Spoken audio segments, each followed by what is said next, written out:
Yeah. Hi.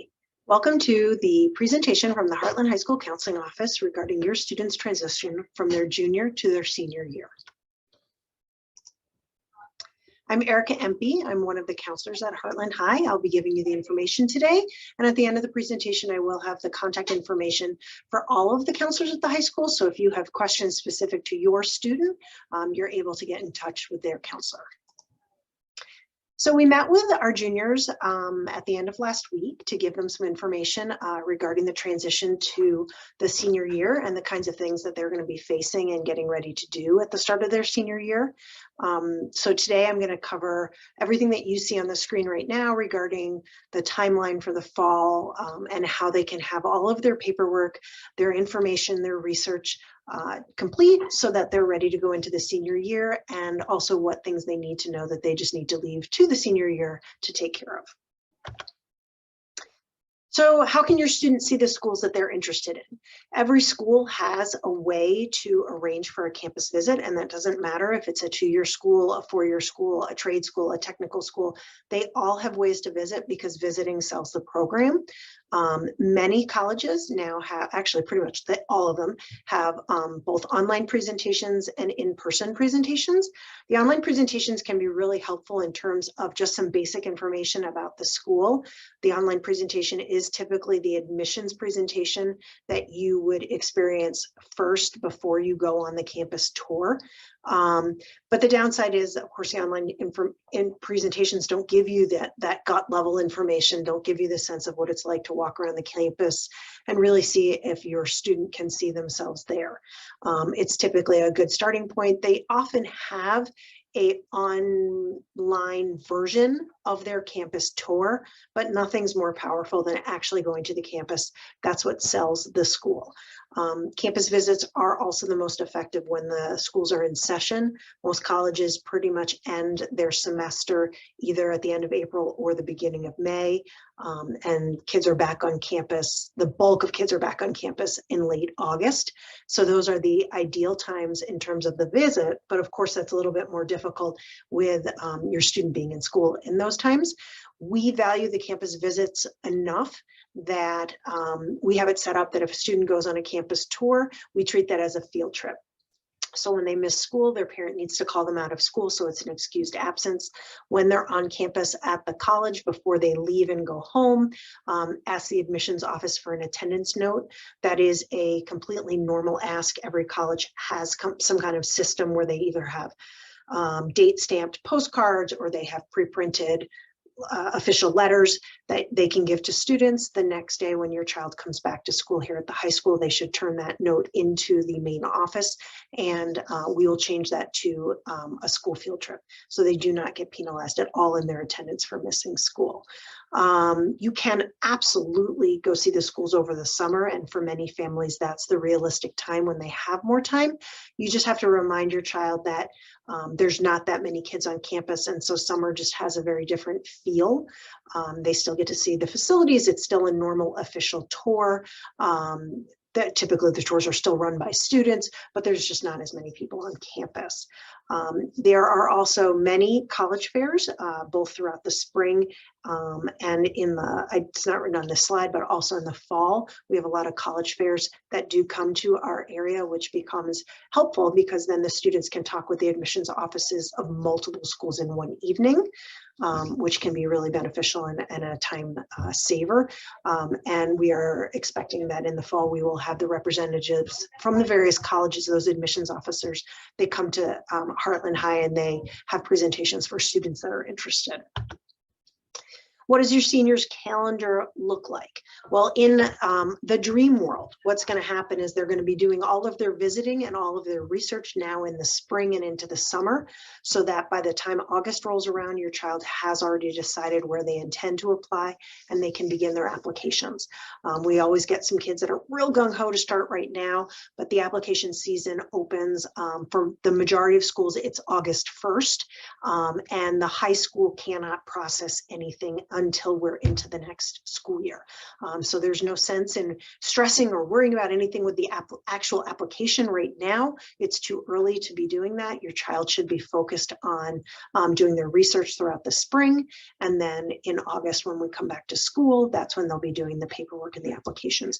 We always encourage our seniors to use August. They're not busy with classes yet, at least until the later part of the month. Their life is a little bit calmer. That's a fantastic time to do their applications, but they should be aware that the counselor section of the application, so processing the transcripts, the common application, the counselor sections, we don't do any of that in the counseling office until after we have the school year up and running. So those are typically getting taken care of the first week of September, which is still unbelievably early in the college application process. But sometimes kids who are go-getters and they've taken advantage of their time in August get a little disappointed because they are expecting things to get processed right away, and we have to get the school year up and running. Your student will be submitting those applications in August, requesting their transcript in August, September, October timeframe, and then also asking for any recommendations. Now, letters of recommendation, I have a couple slides a little later on that we'll talk about. Key thing I want to point out is that if your student has asked someone to do a recommendation for them, they need to also make sure that they're following up with those people to make sure things that are submitted in the timeframe that your child's school needs. In October, so August, September, October is real the peak season for those applications. And October, kids will be finishing up those applications. And for the senior calendar, October is when the financial aid documentation becomes available. They'll hear us talking about the FAFSA over and over and over again, which stands for Free Application for Federal Student Aid. And the FAFSA is the gateway to all financial aid, whether that's need-based aid or merit-based aid. That FAFSA becomes really important. And then in the mid to later fall, that's when your child will really start looking for scholarships as well. And we'll talk about that too. So when your student is doing their applications, they're going to have a couple options for how to actually apply to the various schools. And this slide really applies to the 2-year schools and the 4-year schools more than the trade or the technical schools. Option 1 is to do the college's own application. So the Eastern Michigan application. It's what you find on that school's admissions website, on their college website. It's their own unique application. If a student is using a college's individual application, the application process has 2 parts. They will complete the application and hit submit, and then they will use parchment.com to request their transcript. All transcripts are sent electronically through Parchment, and only through Parchment. So that will be the 2 steps of the process. Some students will also have a 3rd step. If the college says that they want the students' test scores, whether that's the ACT or the SAT scores, directly from the testing company, your student will have to order up those test scores from the test company's website. We do have the students' test scores on the high school transcript, and the majority of colleges accept them on the high school transcript, but not all. So that will have to be something your child will have to pay attention to in the application instructions.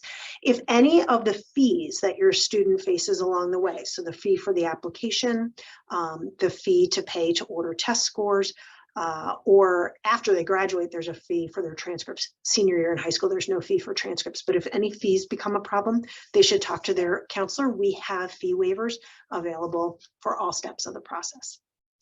Option 2 is using something called the Common Application. The Common Application is a single application that is used by about 800 different colleges around the country. So that's very nice. You can do one application for many schools. The nice thing with the Common Application is that it does streamline some of the students' process.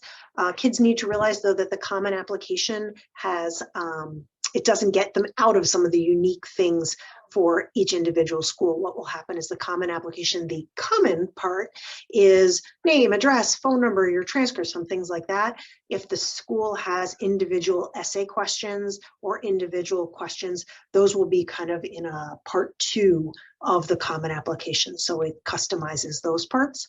The Common Application works a little differently. So a school application involves the application on the college website plus parchment.com for the transcript. The common application is the common application website plus the counselor completing the counselor section that includes the transcript. So the student needs to do the transcript that way, but they will still need to link Parchment to their common application so that the counselor can do their part. The common application often, but not always, has teacher recommendations. That's driven by whether or not the college they're applying to needs a teacher recommendation. And if it has a teacher recommendation required, they will have to put in their teacher's information so that the common app sends the teacher a link to be able to do their part of the application. Similarly, they'll have to put in their counselor's information so that the counselor gets the link to the common application to do their part. The flaw in this system that we've experienced through the years is if your child mistypes something with a recommender or a counselor email address, we don't ever actually get that link. So for example, my first name is Erica. It's spelled with a C. If a student puts it in ERIKA, puts in all the information, hits submit, the student thinks they've sent me their common application, but I've never gotten the link because it's not spelled correctly. So we always encourage our seniors, when you have entered somebody into an application anywhere, go back to that person in person and just double check that they've gotten the links and the information that they need. Because otherwise it can be, the day before the deadline and a student comes down to the counseling office all panicked because the counselor section hasn't been submitted, but that counselor never even received the information. With common application schools, you will still need to double check if they want the test scores on the high school transcript, which is super easy, or if the student needs to send them directly from the testing company, which of course they need to plan in advance for. And we do still have fee waivers if you use a common application. Third option is the coalition application. Here in Michigan, what we have found is any school that uses the coalition also uses the common.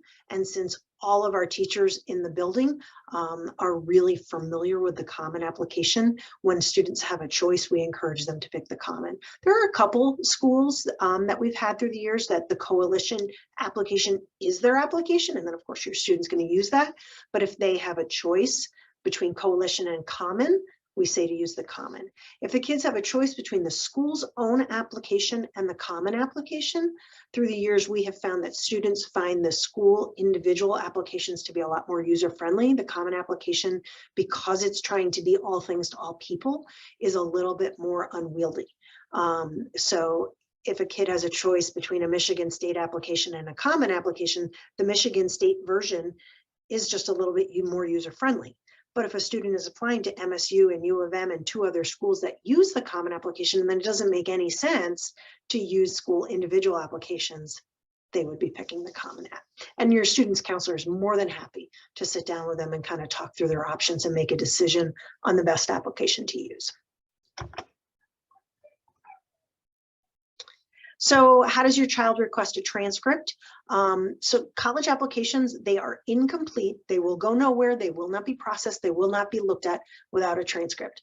I cannot tell you how many times we have had kids come to the counseling office all in a tizzy the day before their Michigan State application is due because their account is showing incomplete, or after the deadline for Michigan State or other schools' applications, and they are like, I still haven't heard an answer. All my friends have gotten their answer. It's been months and months and months. I haven't gotten an answer. Did you send a transcript? Well, I don't know. I think I did. Did you make a Parchment account? Did you send it? And that's the missing piece. The transcript has never been sent. Or sometimes a student does have a Parchment account. They thought they've sent it and it just didn't get downloaded on the other side, or something went wrong electronically. And again, it goes back to, we really encourage kids after they've taken care of various steps, double check, follow up, check a few days later to make sure things have gone through. In the fall, when we do our college application week program, we will help your student create their parchment.com account. It's not hard to do, but we will make sure that they know how to do that. Kids often forget this step though. In the common application, your counselor is adding the transcript to this part. However, the Parchment link to Common App exists, and so that's how we want the kids to do it. So even with the common application, your child can go in and can be sending the transcript to Common App so that the counselor can do their part. It's always parchment.com. We do get some questions we've had for the last couple of years with COVID. What will be the impact of that pass-fail semester for the class of 2023? That would have been the second semester of their freshman year when all the grades were pass-fail. Pass-fail was pretty much a nationwide kind of way of handling the lockdown semester. The colleges are completely used to that. They've been dealing with it a couple semesters. Pass-fail grades do not impact your child's GPA at all. And that's not an unusual or odd thing. The colleges have seen that for the last few years. So SAT and ACT scores, which test is best? There isn't a better one or the other. Michigan schools use the SAT because it's part of our state testing. That's what your kids did this week in April. So that's pretty normal, but they accept the SAT as well. Sometimes kids will say, well, I heard like SAT is in-state and ACT is out of state. And that's not the case. Both testing companies are broad nationwide companies. So schools around the country are familiar with receiving both the ACT and the SAT. When your child took the SAT already, so they also can retest if they want to. The one that they take through school, of course, is free. If you sign up to retest, you do have to pay for that. And there is almost monthly retests, not quite monthly, but almost monthly retests. They're always on a Saturday. Your child signs up on the testing company. So if they wanted to take the SAT, they would go to College Board website and they would register right online, and you can take the test anywhere nationwide. I mean, it could be the weekend the test is being offered, your students at grandma's, they can take it at a high school in Florida near their grandma's, as long as they put in Heartland's school code, which if you want to jot it down, it's 231900. As long as they put their school code on there, doesn't matter where in the country they take the test, those scores will come back to Heartland High. So that can be something of an advantage in terms of flexibility. As far as should your child take the test more than once, we get a question a lot. What's a good score? And kids don't like the answer, which is a good score is the score you need to get into the school you're going to. So two kids could get the same score and one is thrilled and the other one is really disappointed. When you choose to retest and take the test again, that gives the colleges a chance to not just see multiple scores for you, but it gives them the chance to use the best score. So that's called super scoring. Let's say your child takes the first time in April through school, and then they retest in October, and their April verbal score was higher, but their October math score was higher. Number one, colleges will always use the best score. You're never going to be penalized when you send two scores. If one's better than the other, they're always going to use your best score. But many colleges do something which is called super scoring, which means they mix and match from different test dates to try to give you the best new combined score. So that's in your child's advantage as well. So that is the real benefit behind taking the test more than once and sending your scores and letting your school see all your scores. They can use the best combination. And then tons of colleges in the last 2 years have gone in a totally opposite direction, which is test optional. And what that means is they don't use your scores in the application process. That has created all new questions where kids are like, should I send my scores or not? It goes back to this same situation, though. The schools are trying to admit you. It's the Office of Admissions, not the Office of Rejection. So if they have test scores and they help you, a test optional school will use them. But if they have test scores and they're not helping you, a test optional school isn't going to use them. So there isn't really any disadvantage to that information. So your test scores right now, they are still on your high school transcript, or not right now, they are on your high school transcript, but not all colleges accept them that way, which is what I was mentioning earlier. There are schools that require that they come to the college directly from the testing company. And so those instructions will be in the application process, and your child's going to need to pay attention to that. Every time a student tests, they get a chance to send their scores to 4 schools for free. Which is a great opportunity because the testing companies charge anywhere from $12 to $16 per school, per test score, per test to send them. So if your child, takes advantage of the 4 free ones in this testing cycle, and then they retest in October, if they don't use the 4 free ones in October, they would then have to pay to send their newest scores. So that can add up really quickly.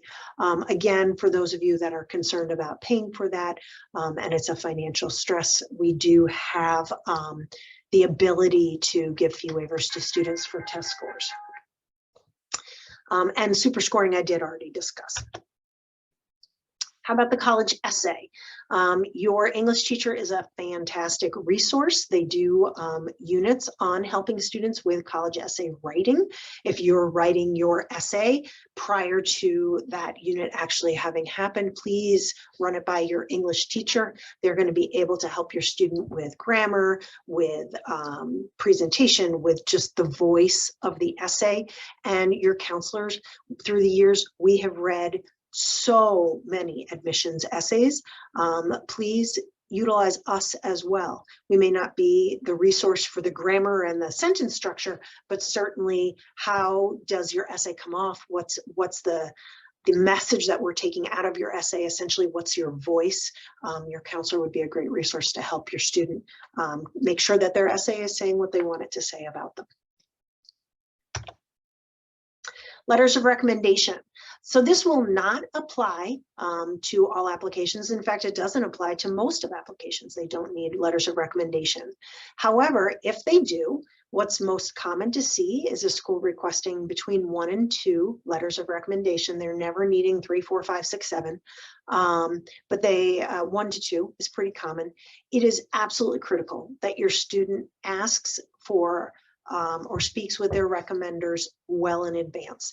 The junior teachers that are the most often requested to write letters of recommendation by seniors. So the teachers that they have this year are often the ones the seniors in the fall are going back to say, hey, would you write a letter of recommendation for me?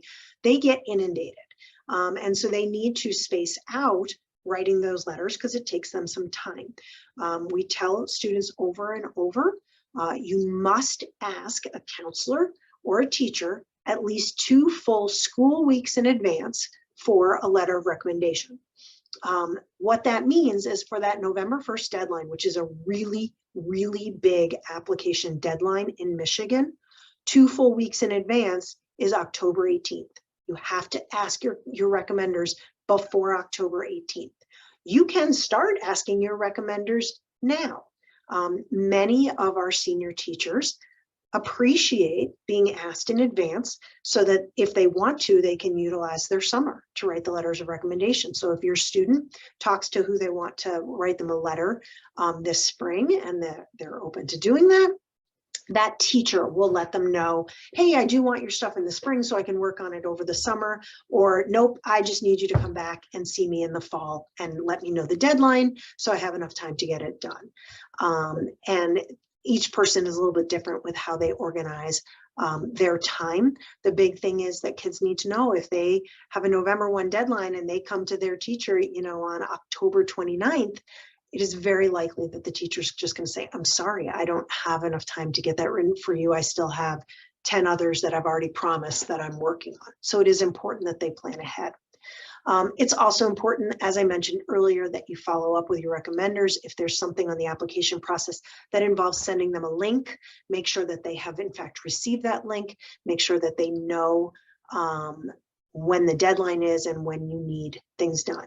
Most teachers and your counselors also need additional information about you, things about activities and involvement, work, employment, and so they're going to be looking for some additional information. We just handed out to all juniors the PDF that's shown there on the screen, which is a request for recommender evaluation form. It gives the students the idea of the kinds of information that a recommender needs about them. This document, as well as the Google form version of it, is on the Heartland High counseling webpage. There is a section of the webpage that's called Senior Quick Links, and that's where we house links to everything seniors could possibly need regarding the application process. The link to Parchment is there. The link to the Common App is there. There's all kinds of links. One of them is a Google form recommendation request for their counselors. That's particularly helpful, and this PDF as well. So that's some ways that they can make sure that their recommenders have the information that they need. This becomes really, really important for the counselors, because although we meet with the kids regularly regarding scheduling and course selections, progress toward graduation, we don't necessarily always know some of their out of school activities. And one of the questions that is the most common thing for counselors to be asked is, how does your child's involvement compare to that of the typical student at your high school? Well, if we don't have that information, we are already stuck and we can't move forward on your child's application. So, huge dollar figure. This is how much money was offered to our students last year in the forms of scholarships and assistance to our graduating class. There is a ton of scholarship money that is available to students, some of it for financial need and a lot of it for what's called merit-based aid. You know, you are tall, you are an athlete, you are a musician, you are involved in this youth group, you have volunteered a lot, things that make your child unique. Attributes that they have or things that they participate in is generally more merit-based aid. We maintain a scholarship database all year long called the Scholarship Gazette. It's where we publish all scholarship opportunities. The Gazette, the current one, is actually on the high school's website right now. And you could look at the kinds of things that will be available to your student in the senior year. And the last page of the Gazette is links to search engines that are legitimate, they're not scams, and they can help your student find even more scholarship opportunities. Some of you have students that are athletes and they are thinking about being athletes in college. If your child is planning on playing or hoping to play for a school that is a Division I or Division II school, they are required to be registered with the NCAA Clearinghouse. And the Clearinghouse determines if your child is eligible to play sports. The Clearinghouse also needs your SAT scores. So when your student is thinking about places to send their SAT scores, the Clearinghouse does need to be one of them. They have a publication on their website, the Guide for the College-Bound Athlete, which is a fantastic resource to understand the process and what goes into being eligible to play sports in college. As an additional resource, Heartland has a site account to a website called Core Course GPA. It's free for all of our students because we maintain a membership. Your child goes to corecoursegpa.com. They follow the instructions to create a free account. And then in Core Course, what we have done is we have preloaded only the classes that Heartland High teaches that are NCAA eligible. And so your student will build their transcript in Core Course based on the classes that they have taken each year that are NCAA approved. Their counselor can give them a copy of their transcript. Their transcript is also in their student portal. And then as they go through Core Course, you know, if they start looking for Art 1, they're never going to find it because it's not an NCAA approved class. The NCAA only uses core academic classes to figure out your child's NCAA GPA. This becomes a really important step for our students because once you start taking out all those electives and gym and some other classes, your core GPA is pretty much always all lower than your overall GPA. And so this helps your student track 9th, 10th, 11th grade. Am I on track to be eligible with the NCAA? Also, please make sure your child's counselor is aware that they want to be a college-bound athlete so that we can work with them specific to some of their unique needs. Last bit of information is your child's experience and your child's plans are unique.